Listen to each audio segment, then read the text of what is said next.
Morning. Welcome to the Republican Professor. This morning we have with us Dr. Mark McIntire. Well, And good morning. I'm in California. Yeah, I'm in California, so we're on the same coast. First of all, thank you for sharing your audience with me. It's very generous of you. Appreciate the opportunity to converse with you and through you with your multitude of followers on the Republican Professor. I was just on your website reading a couple of the articles. Very impressive. Very impressive. Well, thank you. Yeah. Mark, you are a fellow educator here in the embattled state of California, and you have quite an interesting background, I think. We were talking just before we were recording about your education, your formal education, which partly took place in Europe. Yes. In Italy, right? Yes. Was it only Italy as far as European countries? Oh, yes. I mean, I don't mean to say that as that's quite an accomplishment. No, that yeah, only in Rome. Wow. And so I think I just wanted you to restate what you were telling me before, because what you told me before, I thought I was very impressed by it. Your terminal degree is an LLD, is that correct? That's correct. Yeah. Okay. Which is a Doctor of Laws degree. When you have two capital letters in Latin side by side, signifying a degree, it means plural. So unlike the JD degree, which is a Juris Doctoris, an LLD is a Doctor of Laws, and the two laws that are signified by that are natural law and ecclesiastical law. Natural law being objective, absolute, unchangeable, immutable, and of course ecclesiastical law being flexible and changeable because it's created by humans. So that was the program. Natural law. I started teaching at Westfield State University when I was 23. Where's that at? That's in Massachusetts. You were saying, yeah, you were the youngest professor of philosophy at that time. In the state of Massachusetts. 1966. I started in 1966 and I was 1966. Wow. Yeah. So I've been teaching for 53 years, teaching philosophy for 53 years. Wow. Yeah. You mentioned a professor that you had in Rome. Right. And it was two things that was interesting to me about that professor. First of all, who he was, which his real name is Joseph Rassinger. Is not, yeah, people might not know who that is, but he has a real name, and then he also had a role or a title later. Right. That everybody would know who that is. Well, unless you're a total idiot. But who was Joseph Rassinger? Well, Joseph Rassinger, when I knew him in Rome, he was a professor of moral theology at the Gregorian University, also the Angelicum University, and also the North American College, which was a university for secular priests. There are five pontifical universities in Rome. He was your professor? Well, yeah, among others, of course. Right. But he taught you? Yeah. I was looking around for a thesis for my degree, and I happened to ask him because he was teaching moral philosophy at the time, and so he gave me a series of audio tapes, reel to reel, the old school reel to reel thing. And on these tapes, these were broadcasts that he did for Radio Italiana, the state radio program. And in these tapes, he called for what he called the contraxa of the Catholic Church to the first century structure, meaning do away with the papacy, do away with the Vatican, do away with the College of Cardinals, do away with archbishops, do away with bishops, and have the local parishes, the local parishioners, choose their own clergy, making them immediately responsible in case a priest got out of line. As we now know, there has been documented evidence of priestly pedophilia rampaging through the Catholic Church. And one of the difficulties with resolving that is that instead of having the pedophile priest prosecuted by local legal authorities, the cases usually get shuttled to Rome and get the runaround and the cover up, et cetera, et cetera, et cetera. The movie Spotlight that was done about the Boston situation was exemplary of this. But anyway, so Ratzinger was an early advocate of destructuring the church to the first century style, where the parishioners actually chose their own clergy, and therefore they would be responsible if they got out of line. They would be answerable immediately, not sent off to Rome or Boston or New York or Washington or some cardinal shuffling papers around. So that's what got me on the track in my thesis. We had to write the thesis in Latin. We had to defend it in Latin. It was contra papam Romanum. Wow. Contra papam Romanum et Episcopi. The translation would be against the Roman Pope and bishops. What university was this? The Gregorian University in Rome.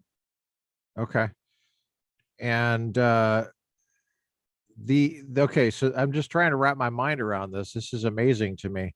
You wrote it in Latin? Well, that had to be written in Latin. All theses at that time. This is before Vatican II. Yeah, Vatican II was 68 or 66. Well, it ended in 1965. I was there. Okay. So yeah, I was present at that. So yeah, it ended in 1965. You were in Rome during Vatican II. Yeah, and in my mind, in the mind of many, it destroyed the Catholic Church. Yeah. Catholic Okay. Church. But that's another topic. We can talk about that later. Sure. Yeah. Well, let's hold on. If somebody doesn't know, say they're not Catholic and they're a little bit behind on this. If they Google this guy, Joseph Ratzinger, they're going to find out he was a professor. Is that all they're going to find out? No, they're going to find out that he later became a bishop and then an archbishop and then a cardinal. And eventually he was elected Pope. He was known as Pope Benedict XVI. Okay. He's now in retirement in the Vatican. He's still alive, very much alive. He lives in the Vatican, and many. So you were taught by a future pope, basically. Well, that's awesome. I was one among many. He had a lot of students. A lot. Yes, I can imagine. So, yeah, I think it's good for you to. It's good for us to get clear about what. I think that's a big deal, but maybe you don't, because it's just, he had so many students, and that of course. One of them might be teaching philosophy in Santa Barbara, of course. And that's kind of how you're looking at it. I'm like, well, I've never met a student of a pope before, I don't think. Well, maybe I have, and I just don't know. You probably have, but you don't know. Yeah. You probably don't know it. Well, go ahead. So was he a good pope? He does follow this podcast, so you want to make sure you. Just kidding. I don't. But was he a good pope? I hope so too. I'm thinking. Was he a good pope? Did you follow him when he was pope? I'm not going to make a judgment as to whether he was a good pope or a bad pope. In my view, there's no need for the papacy whatsoever. So asking the question about whether X is a good pope or a bad pope is rather superfluous, because I don't believe that there should be a papacy. And I wrote that. That was my thesis. Contra papam Romanum et Episcopi. So. And they didn't throw you out. They just said, okay. What they did was they buried me. What they did was, see, when you the process was, by the way, I was studying for the Catholic priesthood at the time. And when you write a thesis in Rome, it has to be approved by what was known then as the Congregation of the Holy Office. Way back in the 15th century, it was Cardinal Torquemada, the Inquisitor. It was known as the Inquisition then, but it has evolved. They now call it something like a dicastery, which is a weird word, but they're trying to how shall I say this? Euphemize. They're trying to euphemize the structure of the church by inventing words or using words that are not popularly understood. But anyway, it had to be sent to the Cardinal Secretary, the Secretariat of the Holy Office, and the Secretariat of Fate. because they're not going to give the imprimatur. I don't know if non-Catholics probably don't even know what I'm talking about, but Catholics know that there's a list of forbidden books, and you don't want to get on that list of forbidden books, like Teilhard de Chardin, the great philosopher, theologian of the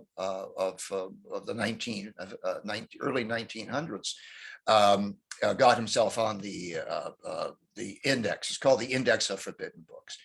So what happens is when you're a seminarian and you write your thesis for your graduate program, it's approved by the university, but then it has to be rubber stamped by the Congregation of the Holy Office. Now, if you don't get that, you can't get published. If you can't get published, that means you're terminal. You will not be ordained. You're gone. You're dead. And so we never got the official imprimatur, and that's the time that I left the Catholic Church and left the priesthood. I wasn't ordained as a priest, but I left the seminary, and I started teaching philosophy at Westfield State University in 1967. That was my first year. I was 23. Wow, how far away from Boston is that? Oh, it's in the western part of the state. It's north of Hartford, Connecticut, and a little bit west of Springfield, Massachusetts, on Route 90. Okay, yeah. Gotcha. Okay, yeah. I taught there for 6 years. Organized a revolution to throw the college president out. Took me. Were you a leftist? No, I was a philosopher. Not a leftist at all, but I was a philosopher. But thank you for asking. I don't know too many philosophers that organize revolutions like that. Well, that was only the first one. That was 10 years later. I threw out. I led a charge up the hill to throw Ed Asner out as president of the Screen Actors Guild. At the behest of people like Charleton Heston and he was on Reagan. Mary Tyler Moore. What do you have against him? What do you didn't like Mary Tyler Moore? He was sending compulsory dues of actors to the Sandinistas in Nicaragua, and ooh, that's not good. No, definitely. I mean, if he was sending them to the Contras, I wouldn't mind that. But yeah, but he was not doing that. So we put a program together and threw him out. So yeah, I have had a history of overthrowing tyrants. Yeah, I enjoy it. It's a good pastime. It's very, very therapeutic for me. Did you go back to Massachusetts because that's where you're from? Where did you? Yeah, I was born in Salem, Massachusetts. Yeah, I was born. Oh, okay. Yeah. So you went back home after Rome. Yeah, I went home and got a job teaching full time at Westfield State College. Now it's a university. How did you get that job? Did you know somebody? No, I simply asked around with some friends of mine in Washington, D.C. and got a list of available professorships. At that time, there were quite a few openings for college professors in philosophy. Yeah. Today, of course, you can't get hired at all because there are no full-time jobs at all. Right. But anyway, so hard for us to imagine that now. I just got the phone number for the college president, called him up, and he interviewed me. And 6 years later, he was the one that I overthrew, which was kind of fun. What kind of courses did you teach there? Oh gosh, well, we all have to start off, as you well know, Lucas. We all start off by teaching Introduction to Philosophy, and then I had a very good department chairman, Larry Ford. And he allowed back when you called him a chairman. Yeah, exactly. Yes. Well, he did not protest his genitalia. He was not at war. He wasn't at war. Well, he knew that he was very comfortable with his genitalia. Well, of course, but man is also means human being. Yeah, exactly. So it doesn't necessarily have anything to do with genitals. He allowed me. It's just a species. He allowed me to teach medieval philosophy, which I really enjoy. The Jewish, Islamic, and Christian tradition. Used the book by Arthur Hyman, which is a fantastic book. I wish I had a copy of it today, but I gave it. It's out of print. Yeah, it's a great book. Then he allowed me to teach existentialism and phenomenology, and I also taught philosophy of education. Wow. So that was my curriculum that I taught for 6 years at Westfield State. What was your undergraduate degree in? Philosophy. Where did you do that? I did that at Catholic University in Washington, D.C. I've heard of that school. It's called Is it- the Catholic University. They're very particular about the what's Catholic what's University. the religious orientation of that school? Is it Protestant? Well, it was founded by Dominicans. Dominicans have the reputation of being teachers. Unfortunately, Okay. however, there are no Catholic universities anymore in America. They now hire atheists to teach theology. And they've gone completely woke. So Catholic University, I also attended classes at Georgetown University across the city, and a lot of friends there. Now that's gone woke. Fordham University has gone woke. They gave Obama a doctorate, a phony doctorate, for being an advocate of abortion. It's just the whole thing is catastrophically imploded. Academia isn't really worth very much. Students are realizing today that they don't need an academic degree, certainly not a PhD or an LLD or a JD. They can acquire knowledge on their own, and they can succeed very well in life. They don't need to go into, hundreds of thousands of dollars worth of debt in order to get people to like them and to call them doctor and to call them professor. They don't need that anymore. So anyway, that's how I started teaching, and I've been teaching for 53 years since Westfield State University. Did you do a master's degree in there anywhere? Did a master's degree also at the Catholic University. That was interesting. I'm glad you asked that, Lucas. It was on the concept of subjectivity by Søren Kierkegaard as the foundation for modern Protestant theology. I honed in and analyzed his notion of subjectivity. And basically what his thesis there is that reason cannot get you to God. Forget about that. Just forget about Hegel and Kant and Thomas Aquinas, and just forget about those characters, because reasoning cannot get you to God. Why? Because belief in God is absurd, and that's why you believe it. So that's the concept of subjectivity in a nutshell. And I wrote my thesis there. I didn't have to write it in Latin, by the way. In philosophy? Yeah, philosophy. Yeah. Okay. Just wanted to check. It possibly could have been theology, but I was thinking, it's Kierkegaard, it's probably philosophy. Yeah. Well, that's a really good idea, because many philosophers today, academic philosophers, they don't recognize Kierkegaard as a philosopher. They put him in the theology bucket. You're quite right about that. Well, I taught at Loyola Marymount for over a decade, and at least at that university, which has a decent philosophy program. I can't say anything about the theology program there, but the philosophy program, you can get a good education there. And there was a guy named Dr. Shannon Nason who had done his PhD on Kierkegaard at Purdue, I believe. And he convinced me that Kierkegaard was a philosopher that should be taken seriously. So I was like, okay, well, maybe I'm missing something. Good job. Well done. So, yeah. You how did you grow up? You spent your undergraduate days and a master's at Catholic in DC. So did you learn Latin in high school?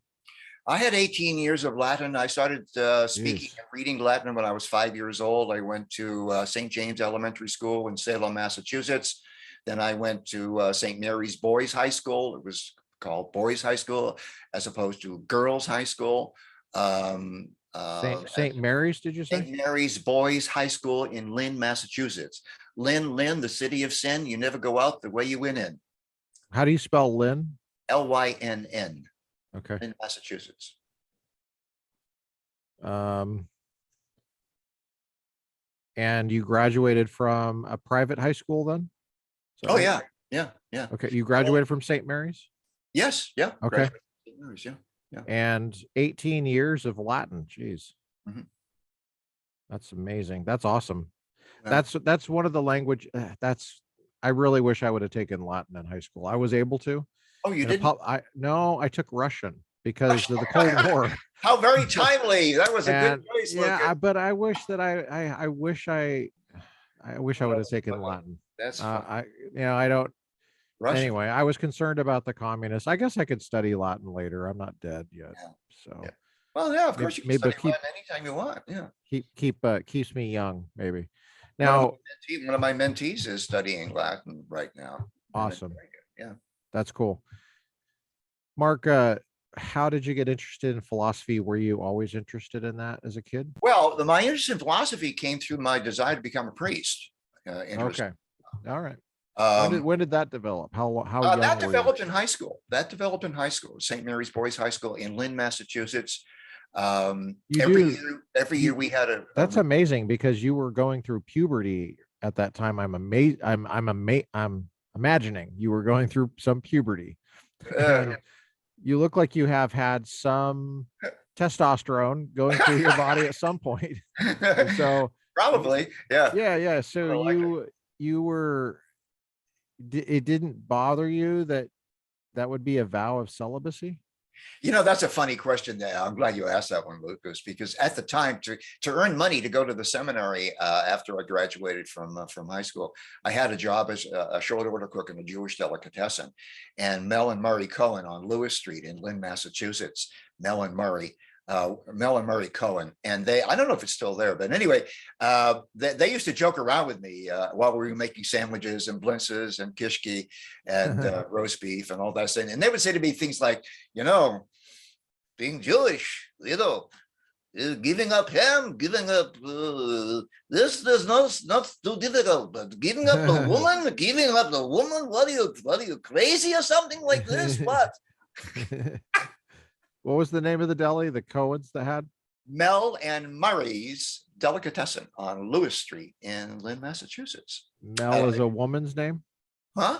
No, Melvin and his brother Murray. Okay, they were brothers. Okay. Oh yeah. These days you have to ask. Yeah, I know. Mel and Murray. So that was my second job. To earn money, I dug graves in the morning at the Catholic cemetery.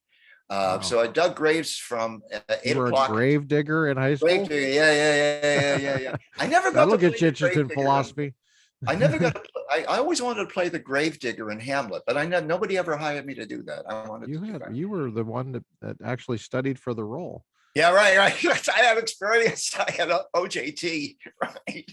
So good night. No wonder you were interested in philosophy. Great digging graves. The thing why I mentioned Mel and Murray was because they love to talk about philosophy and theology. Oh, cool. Loved it. They just could not get enough of it, and so they would pin me against the wall about the Trinity and the Immaculate Conception and transubstantiation. And they battered me from all sides. And by the way, there was a Russian student who was also a short order cook. He actually worked in the deli, and he was doing his PhD at the time. What? That's cool.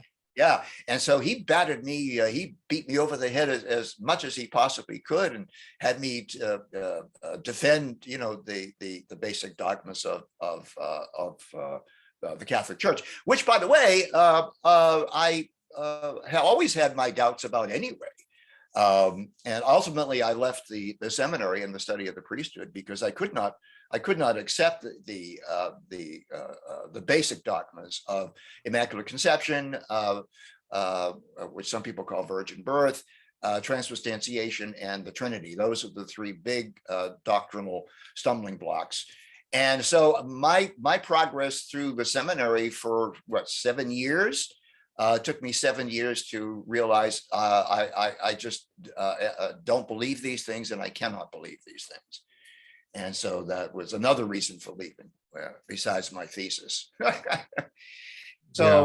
Anyway, the reason I mention this is because my interest in philosophy germinated when I had a desire to become a priest. Now, why did I have a desire to become a priest? Well, every year at St. Mary's Boys High School in Lynn, Massachusetts, we had an annual retreat. Now, a retreat is a cancellation of all academic classes, and you spend the whole day listening to a preacher or reading or studying scripture or otherwise engaged in spiritual growth.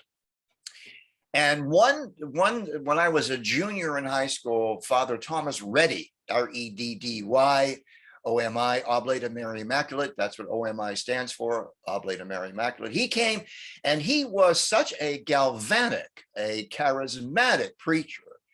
I said, I want to be like him. I want to do the work he does. This guy is just unbelievable. I mean, unbelievable. He could thrill a room like nobody I had ever seen. Wow. If you're familiar with Fulton J. Sheen, Bishop Fulton J. Sheen, around the same epoch, he was at that level, at that particular level of preaching. And so he guided me to enter the Oblates of Mary Immaculate. I went away to Newburgh, New York, to the minor seminary, then to the novitiate in Tewksbury, and then to the scholasticate in Washington, D.C., et cetera, et cetera, et cetera. So you said that you reject the Trinity, the Immaculate Conception, and what was the other one? The third one? Transubstantiation. Transubstantiation, okay. Which is hocus pocus. Well, bread and wine. Protestants disagree with that one too, I think. Yeah. But Protestants will agree with the Immaculate Conception and the Trinity. So, okay, yeah, well, you definitely can't be a priest. No. You don't believe in Father, Son, Holy Spirit. Everyone's in agreement on that score. Yeah. Do you believe that God exists? I'm glad you asked that question, because I was really looking forward to talking about this. My concept of God has evolved to ens qua ens, ENS, QUA, ens qua ens, ENS. Is that how you say it in Latin? Qua instead of qua? Yeah, qua. Ens qua, the translation is being as being. My problem with most theologies and most concept of God is they're anthropomorphic. They're anthropomorphic. They give rise to religions, and religions give rise to divisiveness. You have, even within a branch of religion, even within the Catholic Church, within the Protestant community, within the Jewish community, within the Islamic community, whatever religion you're talking about, you have what? Warfare, killing. It's just divisive. So I have backed away from affiliating with any kind of anthropomorphic definition of God. My definition of God is ens qua ens, being as being, because something cannot come from nothing. Thomas Aquinas was right about this, based upon Aristotle. Something cannot come from nothing. Obviously, there is something. Obviously, otherwise I wouldn't be saying the word obviously. You wouldn't be laughing. So obviously there's something rather than nothing. And that something is being itself, ens qua ens, being itself. So if you ask me if I believe in God, I don't believe in any conventional God I've ever heard of. No. Okay, so nothing personal, no personal being? No. How do you explain personhood? As a phenomenon that needs to be explained. Personhood, I'm writing my autobiography, by the way, and the title of that is Sleepwalking with Certainty. My notion is that we walk through life with the certainty of a sleepwalker.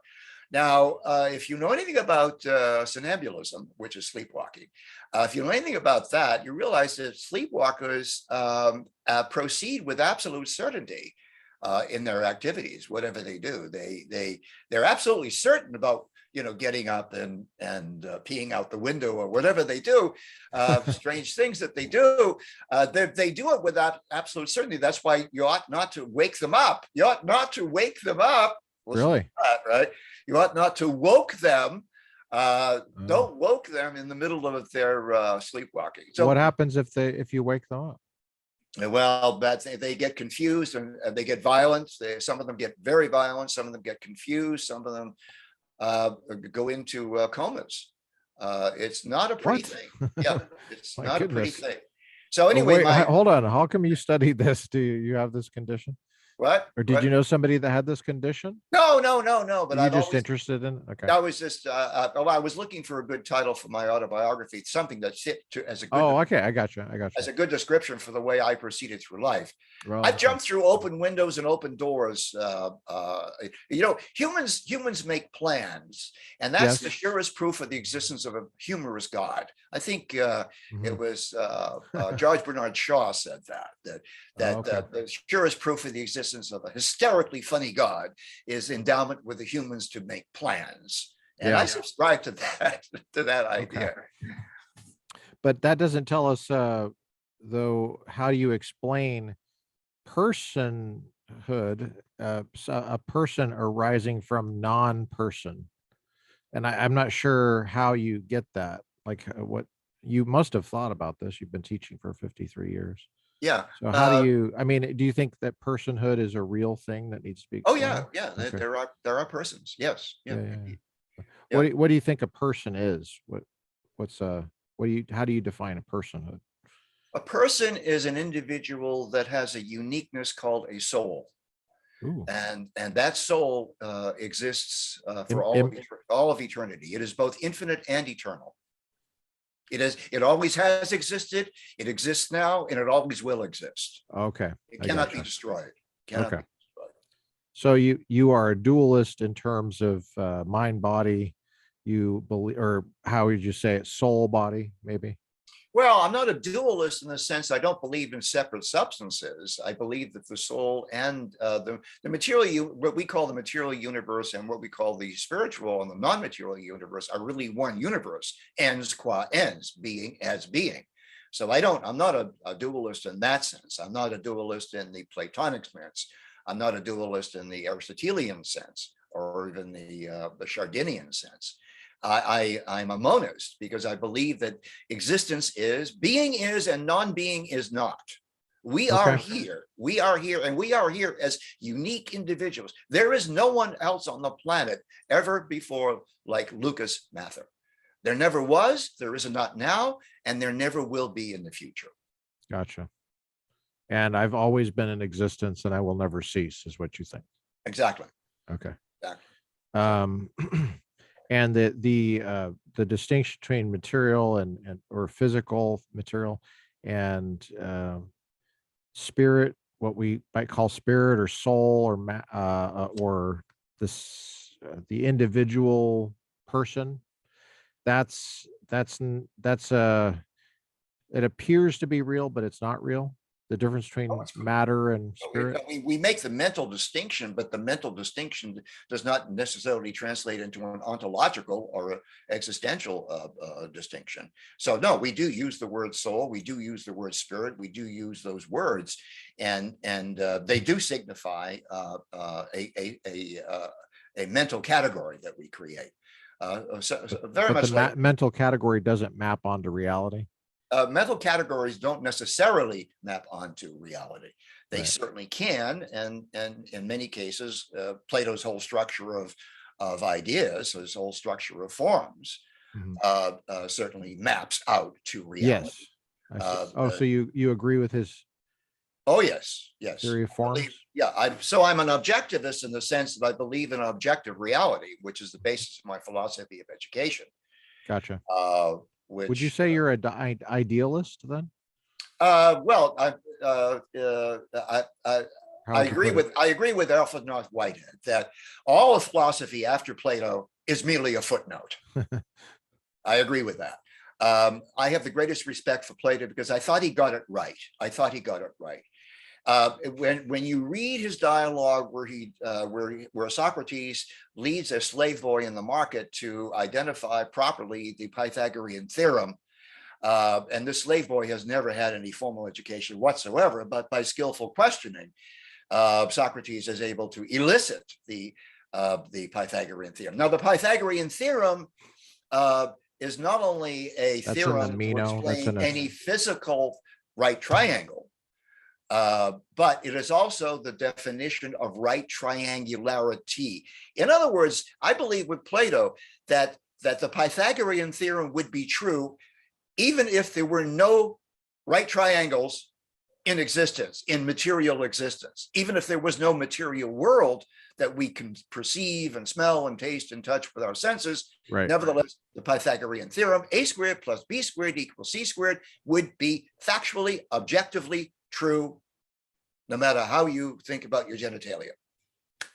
But the material world, you don't really think is different from that world you're talking about, right? That's right. That's right. Ontologically. That's right. That's Okay. right. That's right. That's interesting. I don't think I've ever met somebody that has that view. I think I've read somebody that has that view. I think I read, I'm actually not sure about that now that I think about it. Okay, well, it might be that Michael Jubian. Do you know that name? Michael No, I Jubian? don't know that name. No, I don't. He's a Platonist. He used to teach at UC Davis, and I appreciated his book on metaphysics, which it's probably out of print now, but he has a chapter in there on numbers, which I was, and I think he interacts with the Meno. You were just talking about the Platonic dialogue, the Meno, which is Socrates, if you don't know, is the main character in many of Plato's writings. Plato himself is never a main character in his own writings. He likes to use Socrates and other people to master of dialogue teach. Yeah, so it's kind of cool. So when's the first time you read a Platonic dialogue? Was it at high school? I had a very good education. I am so grateful. You did. To my parents and my teachers, my mentors. I have no regrets whatsoever. One of my mentors also taught me that regret is the interest paid on a debt that you never owed in the first place. And I subscribe to that. But my first experience with philosophy actually was in a Latin class in high school, Sister Mary Corita at St. Mary's Boys High School. And she was teaching us Cicero's orations against Catiline. How long, O Catiline, will this unbridled boldness of yours continue to display itself? I can still recall the Latin and the English translation of the opening line from the Philippic orations of Cicero. But Cicero was the entry point of philosophy. What was her name again? Sister what? Sister Mary Corita, Corita, sister of Saint Joseph, sister of Saint Joseph. And the whole school had nuns in it. She was teaching Cicero. She was teaching Latin and using Cicero because we had to read Latin. We had to read Caesar. In freshman year, we read Julius Caesar's Gallic Wars in Latin, and we had to translate. Okay, and then in the second year, we started on Cicero, and we worked our way through Tertullian and other lesser known individuals. How many boys were in this class? My high school Latin class, I want to say no more than 15 people. No more than 15 people. 50 or 15? Sorry. 15. I'm sorry. 15. Okay. Yeah. That's a small class. Well, it was a private school, and it only cost $125 per year for tuition. I had to live at home, which was fine. Was that a lot of money back then? Oh, are you kidding? 1960. Yeah, I graduated. It was a lot of money, right? A lot of money. But that's why I dug graves in the morning, and I was a short order cook at a Jewish delicatessen in the afternoon and the evening. Yeah, to earn the money. Mark, do you have any siblings? Yes, I have step siblings. My mother had 3 children, all by different men. Oh. So I have a step brother who is deceased, and I have a step sister. Were you close with your siblings? Not especially. No. Okay. I was a very independently minded individual. I couldn't wait to get out into the big wide world. I couldn't wait to leave Salem, Massachusetts with its superstitions and witchcraft and nonsense. Is that still there? Oh yeah. Salem actually has a witch, an official witch. It's an actual government post. She has an office. She has an office. She has a car, a witch car. She has a car. Why does it just fly around in a broom? Yeah, right. Yeah, well, ask Elon. Is it a she? Is it a she? How do they Well, the know? last time I checked, it was a she. Well, at least it looked like a she. Without examining Right. genitalia, I can't tell you, and I'm not going to do that. Is Okay, she I'm not. green? What? Was she green? Sorry. No, I don't know. Wizard of Oz, But I'm look it sorry. up. Google the Salem witch. There's an official witch, and so That's crazy. I couldn't wait to get out to the big wide world because I had teachers in high How school. do they get around separation of church and state? That would seem to be a religion. Yeah. I Well, guess we have chaplains. yeah. Hey, I want to ask you this because we have to. It's just a human question. Yeah. Were any of the nuns that taught you attractive, and did that cause any kind of discussion or anything like that? Well, you know why they call them nuns? I don't know where you're going with this. The reason they call them nuns is they don't have none, don't get none, and don't want none. Nuns. All right. Okay, we got that out of the way, just in case people are wondering about what Sister Mary Carita looked like. Well, she was not a very attractive woman. I can tell you that much. Well, you were very focused on Cicero, and you were able to focus on Cicero. Yes, I love Cicero. I guess that's good. So you when you went to the Catholic University in DC, did you stepped foot on that campus and you thought, I'm a philosophy major? Did you, or did you discover you were a philosophy major later? No, I was a seminarian studying for the Catholic priesthood who was actually majoring in philosophy. That's the way I looked at it. Oh, okay. And you knew you're going to have to major in philosophy to do this? Oh, yeah. Part of the curriculum for processing through to the priesthood takes about 8 to 9 years to become a priest after high school. That's part of the curriculum. The first thing you do is you go to the first level is called the junior seminary, where you finish your college, first 2 years of college, you get your AA degree in humanities or philosophy, whatever it is. Then you go to novitiate, which is 1 year of no academics whatsoever, only prayer, meditation, fasting, manual labor, chanting of the office. That's it. That's all you do for 1 solid year. And of course, they're looking at you to find out if you really are material that they want to invest a lot in. And you're looking at them to say, do I really believe all of this stuff that they're talking about to me? Do I really believe it? And then you go to the major seminary, which was in Washington, D.C. at Catholic University, Oblate College, Oblate, Oblate College. And that's where I was studying as a seminarian, majoring in philosophy. And then you have to get a BA in philosophy, then you have to get an MA in philosophy, and then you can be sent anywhere to get a PhD or an LLD or a JD. Or they didn't have EDDs in those days, by the way. Yeah. We're getting to that. We're going to get to that in a second. Well, how was this funded? How was your college education funded? Was it a Catholic fund? I paid for it for the first 2 years by digging graves and making corned beef sandwiches. Even at Catholic? That's how you worked your way through Catholic University? Okay. Yeah. Wow. And then after that, after you take vows, because I was in a religious order, and people don't realize this, there's a distinction between secular priesthood and religious priesthood.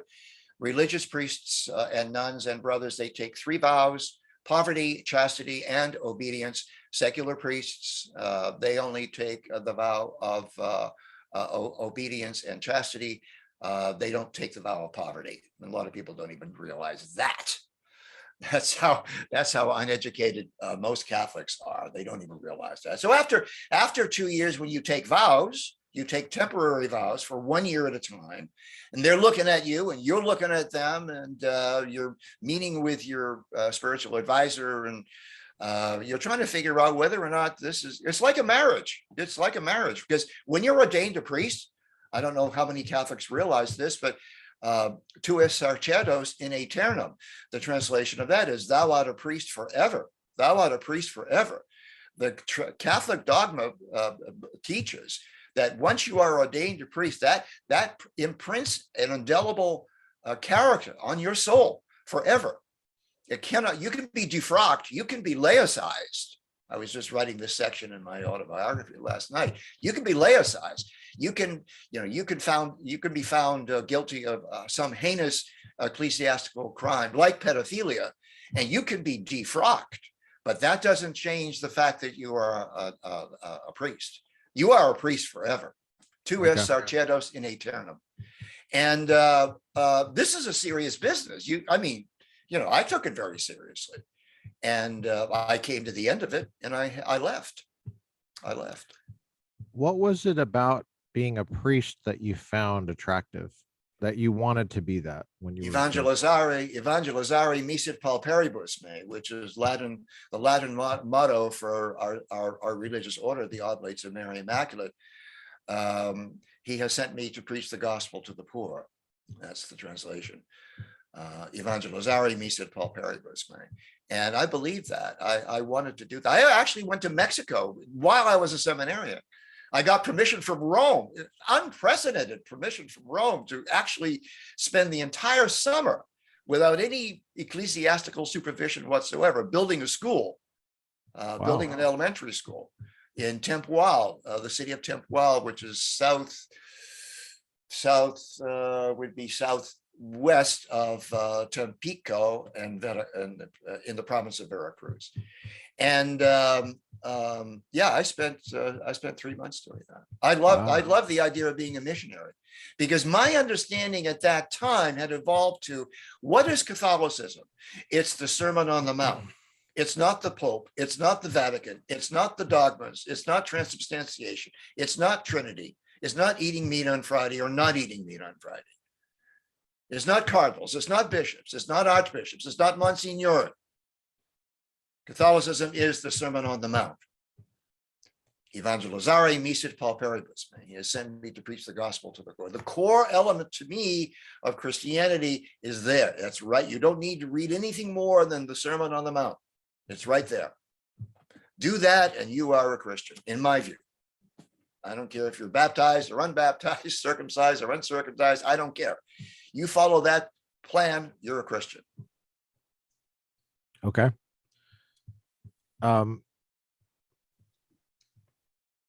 did you learn? How did you figure out that you wanted to be a philosophy professor then? Well, that was relatively easy. After I realized. Hold on. What? Sorry. One more question. I forgot. This guy that you were a co-worker with, getting a PhD in philosophy. Where was he getting his PhD? Boston University. Okay. Yeah. Sorry. You mean the guy who worked with me in the delicatessen? Yeah. He was at Boston University. Yeah. Wow. And later on, I had a lot of friends at Boston University when I was actually teaching at Westfield State College. I had a lot of friends there, but I never ran into him again. His name was Vaughn, Vaughn, Vaughn. Yeah. I just remember what he was specializing in. What's that? Do you remember what he was specializing in? No, but from the drift of his conversations, which I can recall, he was definitely a philosophy of science person, an empiricist. Okay. I don't know if it was philosophy of physics or philosophy of science, generally speaking. That I don't know. That I do not know.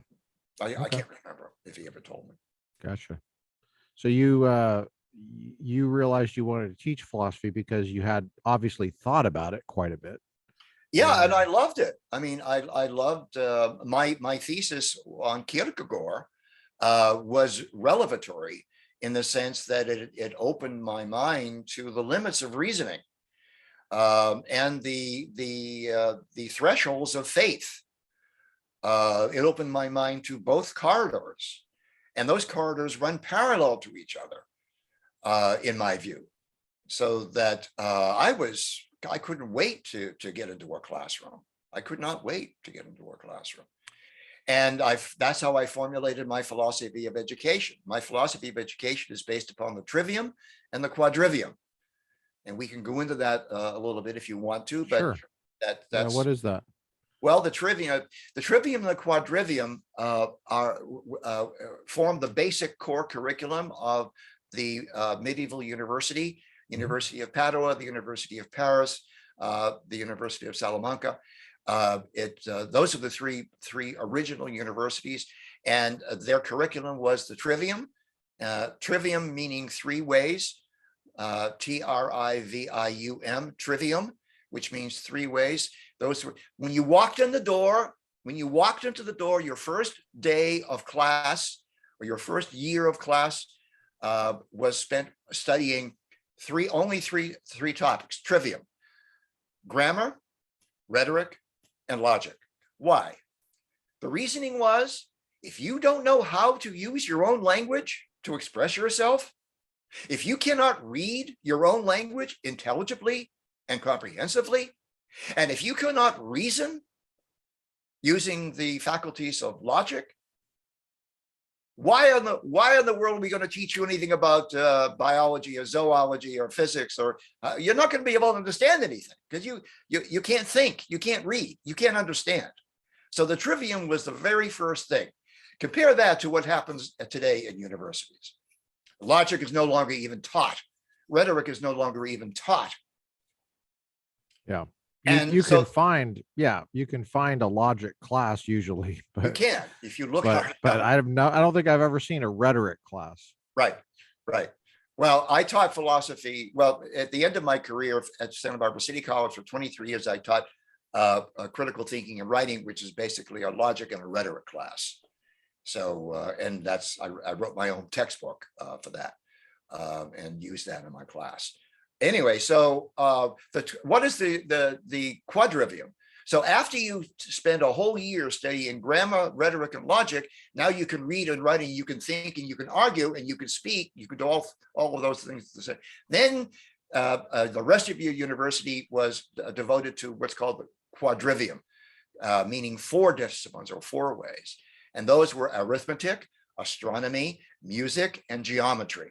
What's the thinking there? Well, just like the thinking about the trivium, these were perceived to be, by the founders of our university system, these were perceived to be the basic core things that you needed to know in order to understand your world. You needed to be able to count. You needed to be able to know your place in the cosmos. That's astronomy.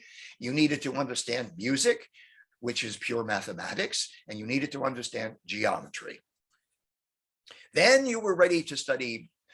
You could study anything. If you had that education of the trivium and the quadrivium, you could then study medicine, law, finance, physics, biology, zoology, whatever happened to interest you. That was the whole idea.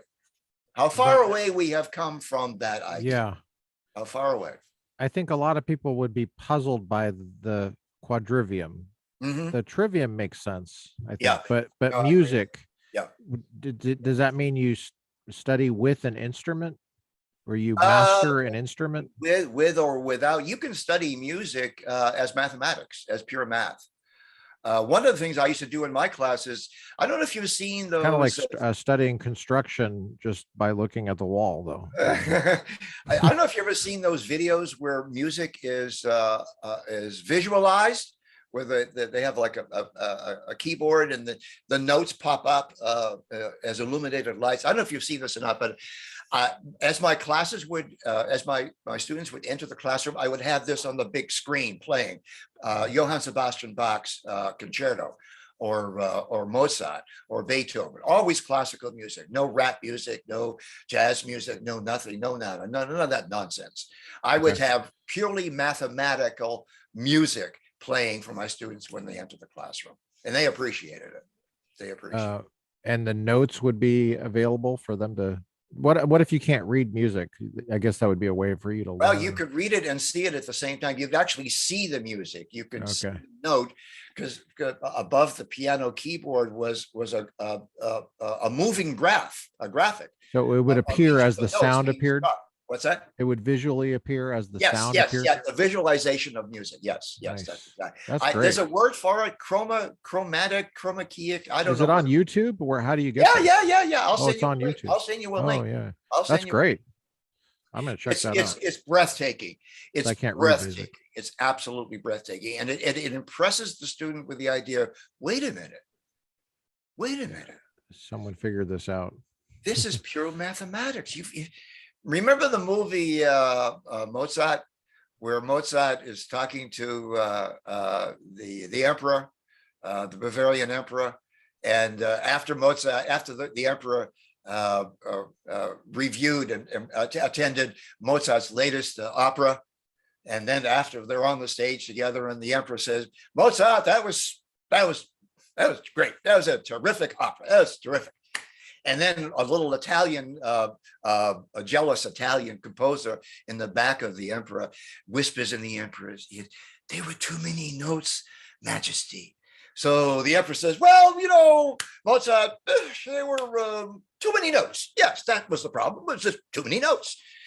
And you should probably just cut a few." And Mozart looks at the emperor and he says, "Really? Which notes should I cut, Emperor? If I cut one note, the whole thing falls to pieces." That's an understanding of how mathematically pure music is. Are you talking about the film Amadeus? Yes, Amadeus, right. Okay, I haven't seen it. Oh, so, spoiler alert. Put that on your. But that's the only movie I know about Mozart. Well, you'll get to that scene, believe it. It looks creepy. The cover always, the cover of that always turns me away. It's because it's so creepy looking. It looks like a horror movie or something. Yeah, he was kind of a weird guy. Yeah, I guess so. He was now, weird. You have taught in Massachusetts, a couple different places. I've taught at following places: Westfield State College, which is now a university. I taught, and I was in Massachusetts. I've taught at University of Phoenix in Oxnard, Massachusetts, Oxnard, California. I've taught at Antioch University in Santa Barbara in California. I think that's it. Yeah. Antioch University. Yeah. Uh-huh. And there's Oxnard and then Santa Barbara. Did you mention Santa Barbara City College? No, I forgot that. That was the last 23 years. Yeah, I thought Santa Barbara. That's the only government school besides Westfield. Okay, so you have two government schools. Right, two government schools. So my career teaching is bookended by government schools. Yeah. 23 years. Were you full-time at Santa Barbara? No. I was adjunct. I love the word adjunct because, you can go to a cocktail party and some person will say, "Well, what do you do?" I say, "Well, I'm adjunct professor of philosophy." You say. They go, "Oh, you're adjunct philosophy professor. Oh, that's very, very impressive." The foggiest idea what adjunct means. It means you're part-time. Yeah. What was it like being an adjunct professor at Santa Barbara City College for 23 years? For the first 20 years, it was great. It was a great school. It was nationally recognized as a great one of the top. It was actually named the #1 city college in America. Really? Yeah. What year was that?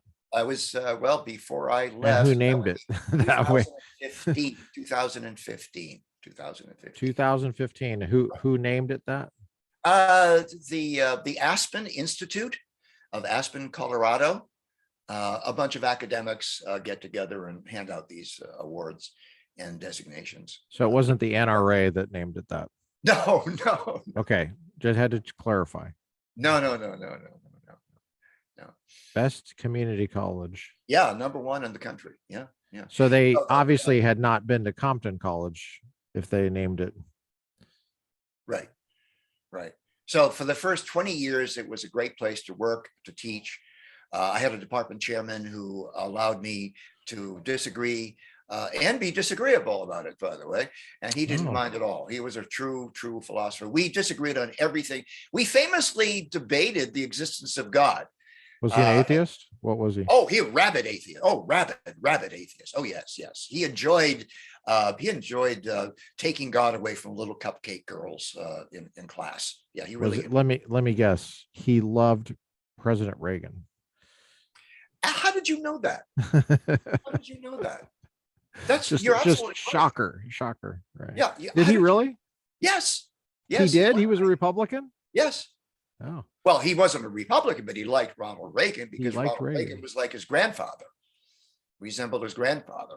Oh, Yeah, but otherwise he I was was being sarcastic. yeah. Was he a Democrat? Oh yeah, of the Marxist persuasion. Yeah. Okay. Yeah, I was just being sarcastic. No, you're right. He actually admired Ronald Reagan. That's Yeah, funny. yeah. What did he like about Reagan? Just the fact that he reminded him of his grandpa? Grandpa, yeah. Oh, that's funny. Yeah. That Reagan was nice, as opposed to Trump, who's not nice. He's mean. Oh, And yeah. so We don't like mean people. No, we don't like mean people. No. And George Bush, I'm sure, was mean too, right? He didn't like Bush. He was really mean. Of course, when Trump was elected after a few years, then people started looking back fondly at Bush. What did we not like about him again? Oh, he was a pretty nice guy. Well, things came off the rails. I'm glad you brought this up, because this really is the capstone of my career. Things were fine up until 2016. And in 2016, I had invented the philosophy colloquium at Santa Barbara City College, where we would invite internal faculty members to present papers, mainly papers on topics that I disagreed with. But I was only the moderator. I didn't participate as a speaker. I only moderated. I only solicited people, brought them together, got them paid, by the way, got a modest stipend for them to actually do this. Really? Yeah, the college president gave me $6,000 to actually pay people to express their views. Anyway, that's unheard of on a community college campus. I know. That's unheard of. So in 2016, I invited, or was it 17? I think it was 17, 2007. I invited Michael Shermer, the notorious and infamous atheist. Yeah. I invited Michael Shermer, he would call himself a skeptic, but yeah. Yeah, but he also acknowledges he's an athist. He's an atheist. He's a big pal of Dawkins, and he chums around with those guys. And so I through a mutual friend, I got introduced to Michael, and I invited him to give. He just had a new book come out, Heavens on Earth. That was the name of the book, Heavens on Earth, which was an exploration of people's concepts of heaven. Sorry. Okay. I'm having trouble hearing. Oh, can you say that again? That's one of my electronic devices has been listening to this. Oh no! Did you get in trouble? No. You say something incorrect? The iPhone 8. This is unbelievable. This is one of these devices just chatting away, giving me information. Was obviously triggered by something that I said.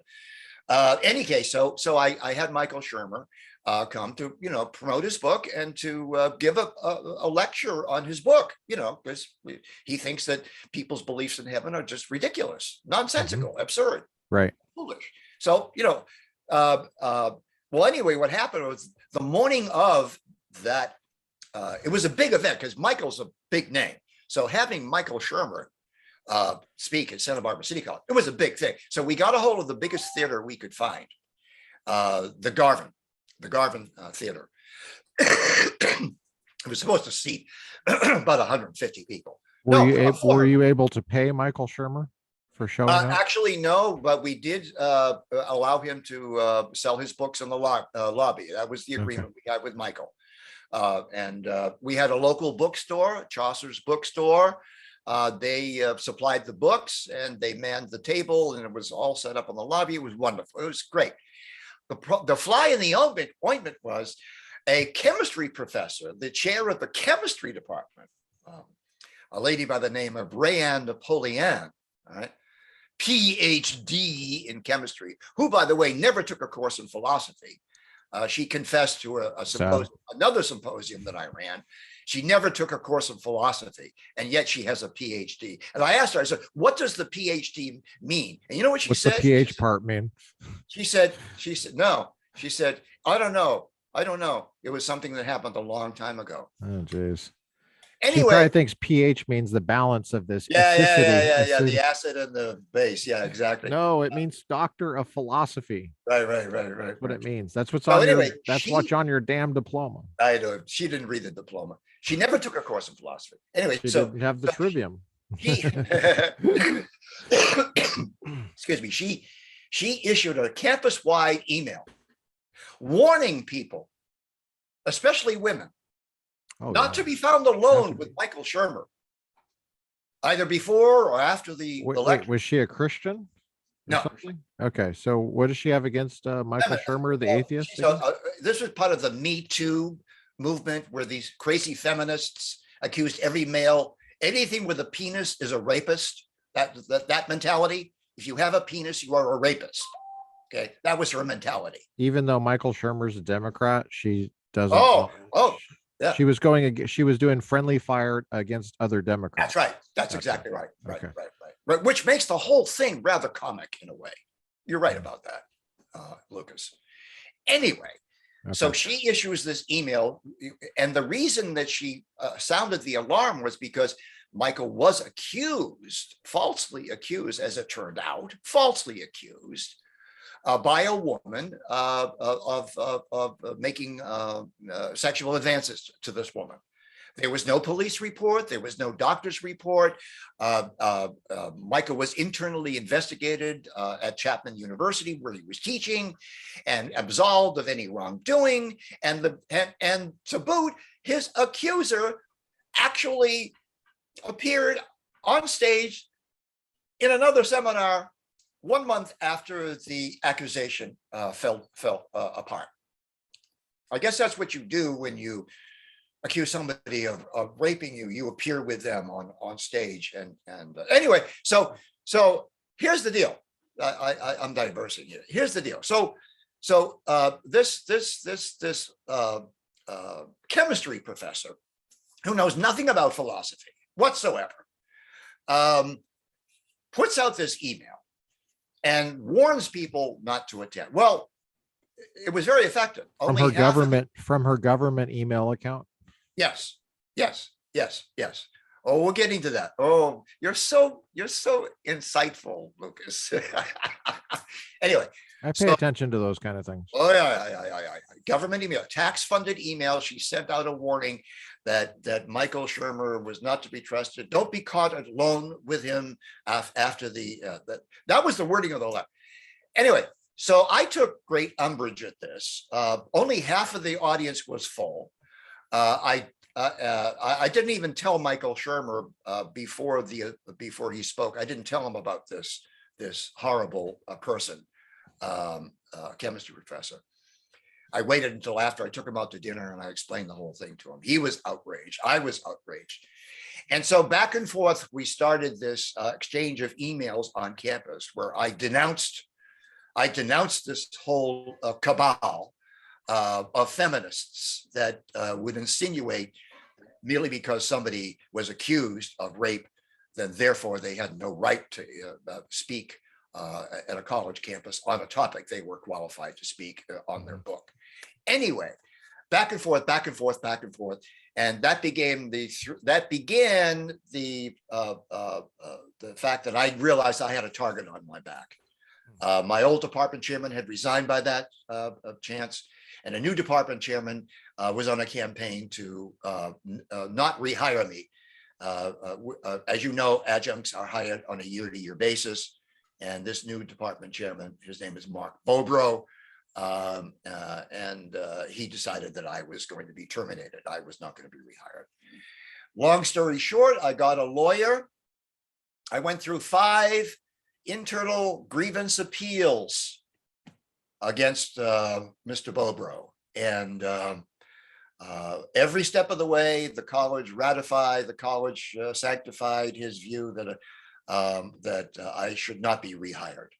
What were his reasons? The reasons he gave varied over the 5 levels of appeal. The first level of appeal, he simply said he didn't like my Facebook postings. He wrote this down on a piece of paper, okay, which I still have, right? Foolish enough to write on a piece of paper. And then the second evaluation, the second round, So the government doesn't like your Facebook post. That's right. What he's saying. The government doesn't like my Facebook. Because he's an agent of the government. That's right. So then the second round was he upped the ante. He said he didn't like my comments on transgenderism. He didn't like my comments on homosexual marriage. I don't use the word gay, by the way, because there's nothing gay about it. I don't either. No, I use like the word gay. homosexual. The word homosexual. It means happy. Yeah. Anyway, so he didn't like my comments. Homosexual is based in Greek. Yes. Means same same. sex. It's an adjective. I had to take Greek. I didn't take Latin, but I had to take. Oh, that Greek. was good. No, a lot of people don't know what you just said. They don't know that. Yeah, it just means same. Yeah. It's an adjective. You're right. Sometimes it's a substantival adjective, but which young anyway, boys know. But right. So he doesn't like my comments, and then he accuses me of assigning quote politically charged topics for term papers and essays in my critical thinking and logic class. Now, I have never, ever assigned topics of any of my classes. I always let the students choose their own topic. Okay.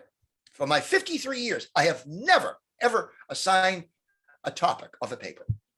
Because I believe pedagogically, why would you not assign a topic? Because I believe that if I have done my job correctly and I've explained philosophy correctly that I was studying, that they should be able to choose a topic that what's is interesting to arguable, them. Okay. that's arguable, Mhm. That has more than one valid point of view, not necessarily sound, but Right.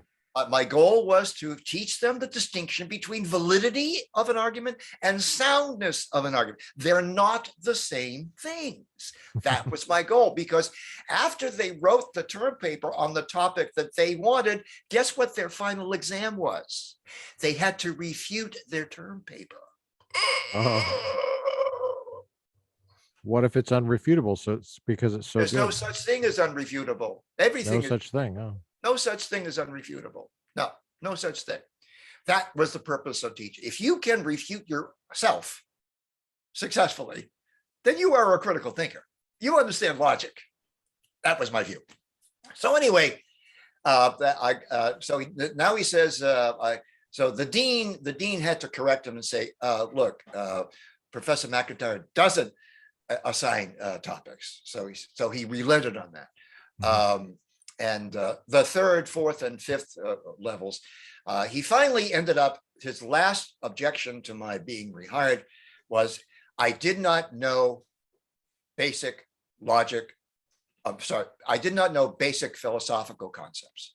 Now, I have been teaching for 53 years at this particular point. I have been evaluated by my students. Why didn't you just lead with that? That would be the only relevant one, right? Because I know that's like the most relevant one, right? Actually. Wouldn't you think? Wouldn't you think that you don't know your discipline? Don't know anything about philosophy. That's the reason that you get rid of someone, right? But that would be a reason you don't hire them in the first place. If that were true, can you be? I would have voted to fire me if that were true. You have 20 years of experience teaching at that one institution, not to mention the graduate training and all these. Okay, so this is very interesting. This is desperate. I'll send you. Amazing how desperate they are. It's like a Kavanaugh hearing. Oh no, it's you may have heard recently a professor won a $400,000 settlement in a similar case to my case, but he was a full-time professor. I'm only an adjunct. So anyway, I got a lawyer. Yeah. And were you on contingency with that lawyer fee? Yes. Okay. His name is Daniel Jett, and he lives in San Marino in LA. Wonderful attorney. He contacted the trustee's attorney, Craig Price. The college, by the meantime, by the way, they were so alarmed because I had been booked on Tucker Carlson and I had been booked on Hannity and Hannity's interview show. Did you go on those shows? No, I didn't have to because they settled out of court. They gave me money. They gave me $120,000 to go away. Did you have to pay taxes on that? Oh yeah, you pay taxes and everything. Sure, yeah. Well, some you don't, because like it's some settlements are right, are making you whole from harm that you incurred. If there's physical injury involved, you don't, because some strange reason, I don't know what that is. Well, because it's a harm, and the idea is that you had something, it was taken away. You're just getting. Do you know Professor Peter Peterson at Pepperdine University? I don't know him personally. I've met him a few times. We've peed together a couple times in the school of public policy, but he wouldn't know me from Adam. But you know, Right. but why? Well, the reason I mention him, Lucas, is Sounds because kind of weird to say it that way, but in the middle of the controversy of my being not rehired, the college president and the trustees did not want me to use my large megaphone. I've always had a large megaphone at my disposal. And they didn't want me to use that megaphone to broadcast what was going on with me. So they hired Peter Peterson, professor of mediation at Pepperdine University. And you could check this with him. And they paid him $5,000 a day to have a mediated settlement to my case. In other words, they wanted me to not go on television interviews. They wanted me to retire. They would rip up, they would shred, burn, destroy all of Mark Bobro's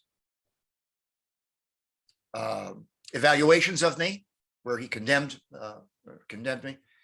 And they would list me as a retired professor. In fact, if you call City College today and ask if Mark McIntire ever worked there, they'll say, yes, he worked there from these dates and he's now retired. They would not say, according to the settlement, the legal settlement that I signed with the trustees, they must say that I was retired, not terminated. Not terminated, correct. And Peter Peterson, he made, we had 2 meetings with Professor Peterson to mediate. It was unsuccessful. And at that time, my lawyer said to the attorneys for the trustees, well, Mark has been booked on Tucker Carlson and Hannity. So the next thing you hear from him, make sure you dial in. That lasted only one day. The trustees offered me $120,000 the next day, and I took it and I ran. Pete Peterson is a Republican. I don't know if you know that. We never discussed his views. He was the last successful, he was the most recent successful statewide Republican candidate. He was running for Secretary of State.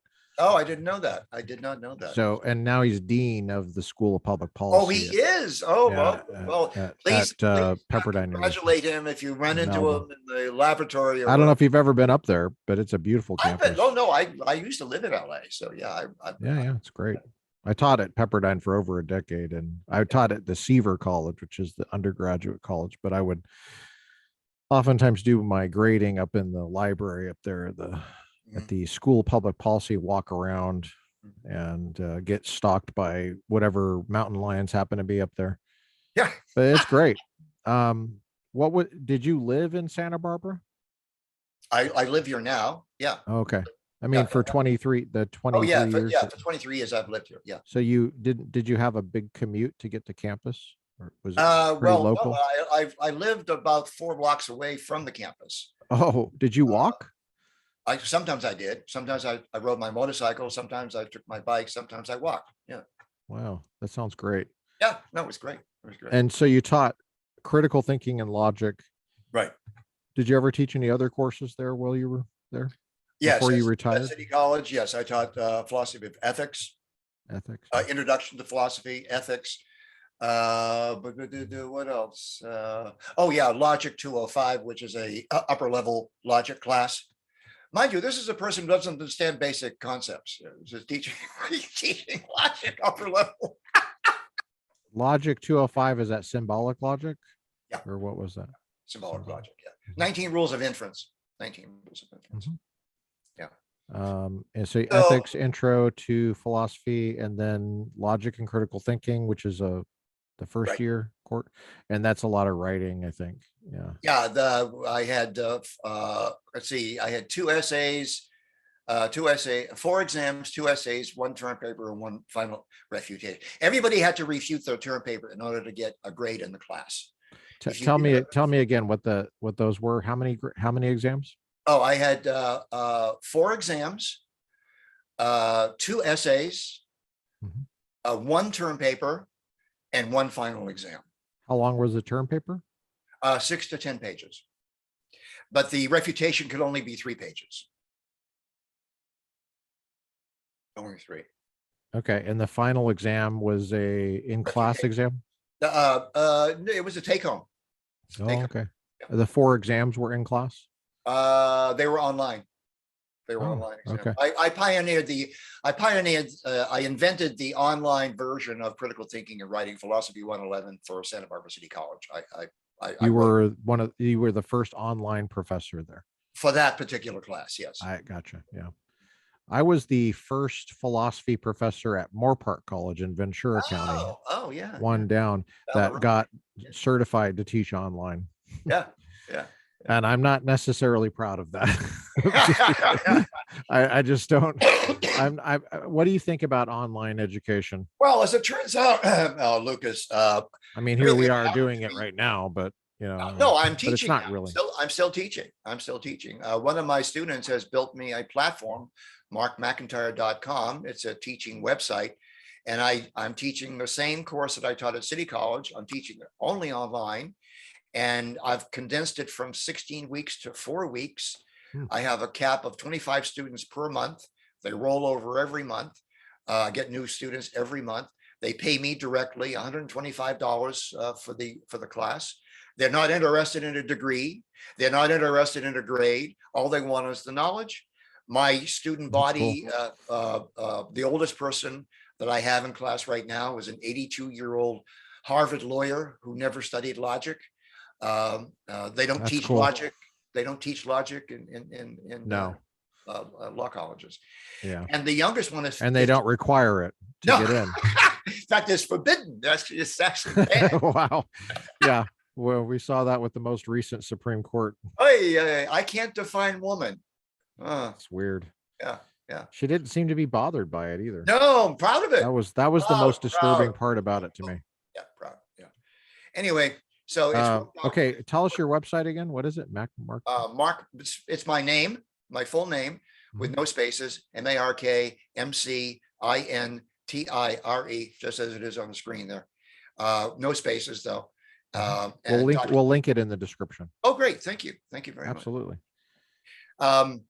Well, again, I want to thank you for sharing your audience with me. I think that's a valuable for 125. That's not bad. And it's for anybody who needs the knowledge, if you just want. And you cap it at 25 because that's what you think is manageable for. Well, the workload, it takes a lot. There are a lot of student conferences. Every student gets 15 minutes every week of video conference with me. Every single student. That's a lot. That's a lot. And you're grading, and you're obviously interacting with their written work at some point? Yeah, there are 4 exams, just like the old days, just like the in class. There were 4 exams, and they're all done automatically online. So you can keep taking the exam until you get them all right. By the way, I don't really care about, I'm not obsessed with grading.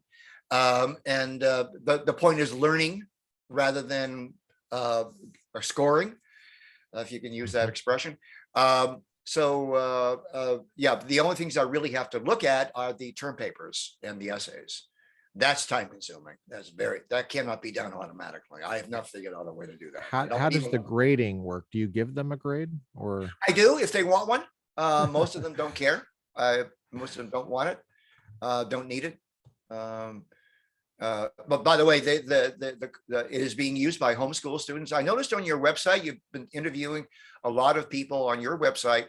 You've had a lot of great conversations with people who are in the homeschool business, and there's an emerging entrepreneurial market for people that way, and people are building their own schools. They're making their own schools, K through university.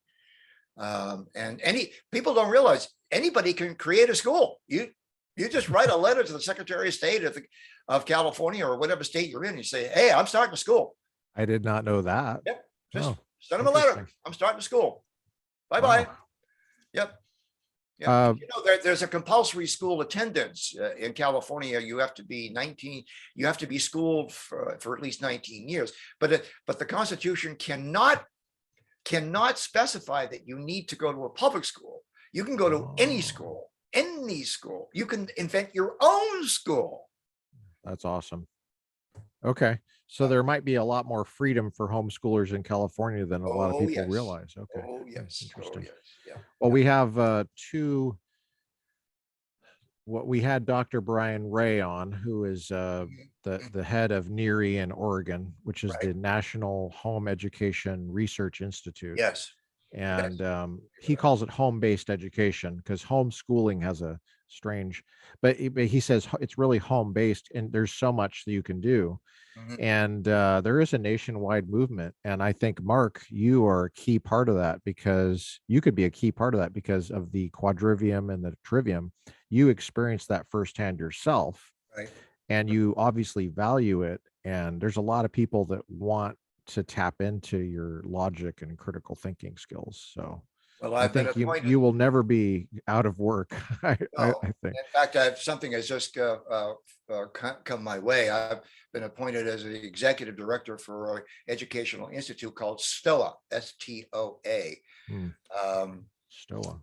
STOA, and we're building it. So you're Cool. not going to find anything. You're not going to find anything online about it yet. But I have to design it, build it, and manage it. And it's a resource. It's a resource website where we will provide links to the gentleman you just mentioned, Neri. Sweet. And anybody who wants to start a school, we will supply you with links to get money, to get curriculum, to get tutors, to get professors, and to contact other people in your area that want to join your school. That's what Stowe is going to do. It's going to be a clearinghouse for all of those resources that people are going to need and do need right now, to build their own schools. Yeah. It's kind of interesting that my experience with the Catholic Church and Father Ratzinger has a similarity in terms of returning the church to its first century roots. Mhm. Now I'm involved in an educational return to home-based education roots, the way it used to be.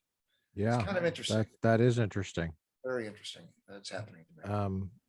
And are you involved politically at all? Did you ever No, think I about have running just for made- office or anything I like that? read for Carpinteria City Council. I live in. Oh, did you? Yes, and the only reporter asked me, reporter Josh Molina, he said to me, "Why did you run? You knew you were going to lose." I said, "Yes, you're absolutely right, Josh. I knew I was going to lose." He said, "Then why did you run?" I said, "Because I wanted everyone in Carpinteria to know that I am not a communist." So that there's other options. And he printed it. And there are now 1,117 citizens of Carpinteria who voted for Mark McIntire for city council. But I lost by 2,000 votes. So. Wow. Did you have to raise a lot of money for that? No, I think I raised less than $3,000. Yeah. Oh, wow. Less than $3,000. It was you got over 1,000 votes with less than 3,000. Yeah. That's cool. Yeah. What do you think about the Second Amendment? Well, I'm a lifetime member of the National Rifle Association. I was a top lieutenant for Charleton Heston in Hollywood. I was on the Screen Actors Guild Board of Directors. How did you get involved in the Screen Actors Guild? I think we missed that part. You an actor too? I thought I mentioned early on that I was leading the charge to overthrow Ed Asner. Yes, you did. And then I went on the Mary Tyler Moore thing, and then I was like, because I'm rewatching Mary Tyler Moore. Sorry. Okay, sorry. You were saying, yeah, you were right. You did cover that, but I never chased that down. Right. So you were an actor too? Oh yeah, I wrote a one-man John Kennedy show for myself to perform after I left Westfield. See, after I kicked out the president of Westfield State University, Dr. Savignano, I left Massachusetts and went to California and started my acting career. And I worked in the acting career from 1977 to 1987, 10 years. Yeah. 1977 to 1987. Wait a minute, I think it was longer than that. No. Were you in anything that people would know, you think? That's an epistemological question. Were they not in any? Were they all X-rated, or were they B movies, or what were they? Well, it depends upon your definition and who's making the definition, but no, I wrote my own one-man John Kennedy show. Mhm. I appeared in movies with Ann Archer, ABC really? Week. I got an area Emmy Award. I know who that is. You uh, got an Emmy award? Area Emmy Award. What's that? Area. There, not a national one. Area, because Okay. I played an attorney for KRON Channel 4 in San Francisco, and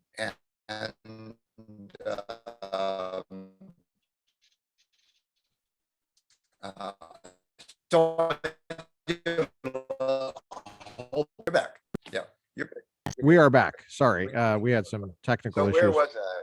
So you were an I Emmy was- award winner, and you starred with Ann Archer in and a movie called The Pirate, a Harold Robbins novel turned into. I played John Kennedy, President Kennedy. So my writing of the one-man show worked out well for me because I was routinely employed on screen as a Kennedy-esque kind of political character, So that's cool. It was You had it a was lot of shtick. speaking roles. Yeah, it was a shtick. I mean, it was you understand from the word shtick. It's a You had a Yiddish. lot of speaking roles, and that translates into you can pay your rent. In other words, Yeah, the reason why I didn't like staying in the acting business, and one year I made over $800,000 as an actor, and then the next year I would barely earn $3,000 the next year. It's a very insecure life, and I got out of it as soon as I could. I invented myself as a computer guru. Charleton Heston was one of my clients. He was one of my very first clients. And that's cool. Nicolas Cage, he was a client of mine. Richard Dreyfuss was a client of mine. So I took advantage of my acting connections to build a micro maestro. That's what I called myself, micro maestro, a consulting service for actors and their lawyers and their doctors. It was great. It really What kind well. of consulting was it? Was it I computers? would, yeah, software and hardware. I would advise them what to buy in terms of hardware, and I would install the software for them. I would customize the software so that all they had to do was use macros, just flip the switch and ready to rock and roll. Yeah. Wow, that's cool. And did you know Charlton Heston? I did not know Charlton Heston when I got to Los Angeles, but I was watching. I'll tell you the story very briefly. I was watching a news program. This had to have been 1980, when the Screen Actors Guild voted on whether or not to merge with the Screen Extras Guild. Now, as you know, as everybody knows, extras are background. They're potted plants in the background of movies. They don't act. Some people don't know that. They don't know, especially the pay difference. If you utter one word That's right. in the script, then you get your pay bump goes up like 10 times. Astronomically, yeah. So anyway, I was watching the news report. The merger engineered by Ed Asner, who was then president of the Screen Actors Guild. Ed Asner has his goal, being a Marxist, being a communist. His goal was to have one grand labor union for all workers in Hollywood, so he could shut down Hollywood and kill all production and put a gun to the head of all the producers in Hollywood. Typical Marxist power grab. Typical, that's what they do. Anyway, so Charlton Heston and a group of former presidents, 6 former presidents of the union, banded together and they created something called AWAG, Actors Working for an Actors Guild. And during this program, this news program on Channel 4 in San Francisco, I'm sorry, in LA, I was in LA at the time, Ed Asner, excuse me, Ed Asner got on the screen and he said, well, the rank and file voted the merger down, but the board of trustees just passed a resolution to make them vote again. So they didn't know what they were voting for. We're convinced they did not realize what they were voting. So the membership will vote again. And then the correspondence switched to Charlton Heston at his house. And Heston says, well, I'm sorry to tell Mr. Asner that we defeated the merger once, and we're going to defeat it by a larger margin the next time, because we don't keep voting until we get his way. We vote, and then we act accordingly.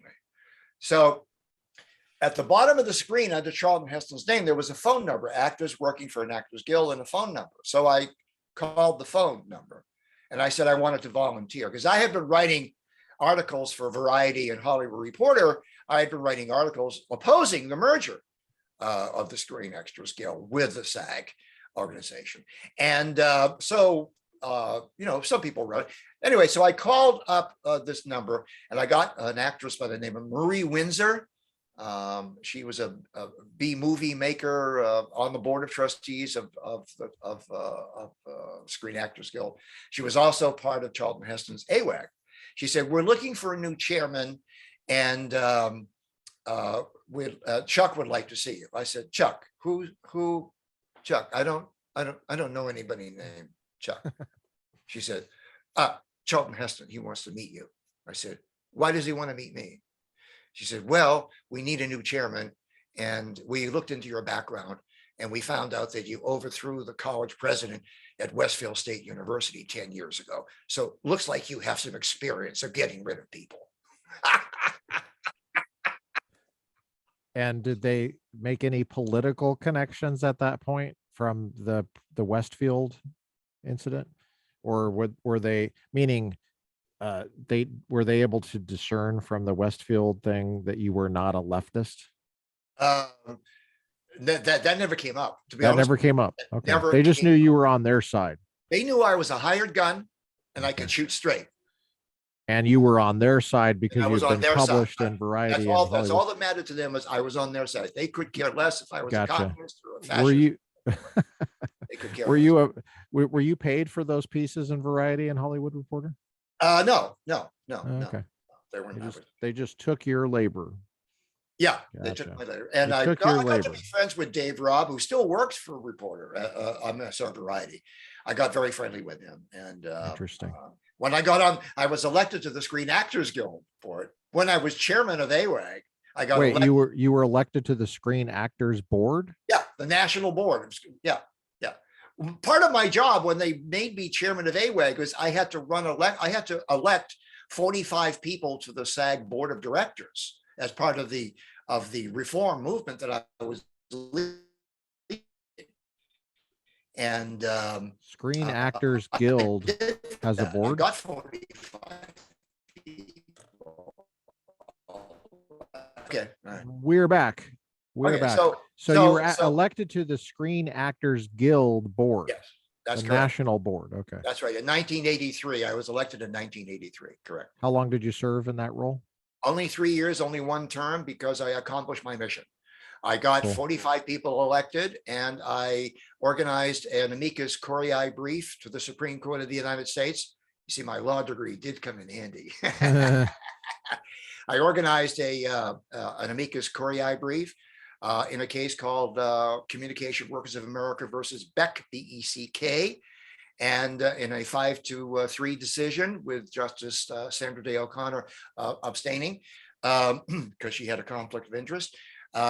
We accomplished the main reason for AWAG and the main reason for getting people elected because the Supreme Court ruled that it is unconstitutional to extract from compulsory labor union dues monies to give to campaigns, causes, and political issues with which that individual member disagrees in conscience. It's called the Beck Decision. And I'm most proud of all the things I've ever done in my life. I am most proud of that Supreme Court decision. That's awesome. And you got to meet Charlton Heston? Sorry to keep Worked going with him back every to day for 27 years. I read the prayers of the faithful at his funeral. I became I became a dinner guest frequently. I played golf with his son. Yeah, I helped Lydia write her book. I mean, yeah, we were friends for 27 years. Yeah. Wow, that's awesome. Yeah. I miss him every day. I miss his wisdom, his insight, his balance, especially his balance. The last of the sane ones in Hollywood. Yeah. God Yeah. bless you. No wonder you were ready for Santa Barbara City College. I mean, They you were had unfazed. they didn't do their homework. Oh my gosh. If they'd done their homework, they never would have messed with me. They never would have messed with me. Yeah. Well, Mark, we really appreciate you spending your morning with us. Thank you so much for coming on. Thank you for sharing your wonderfully vast audience and diverse audience with me. I really appreciate it. You're welcome. Thank you.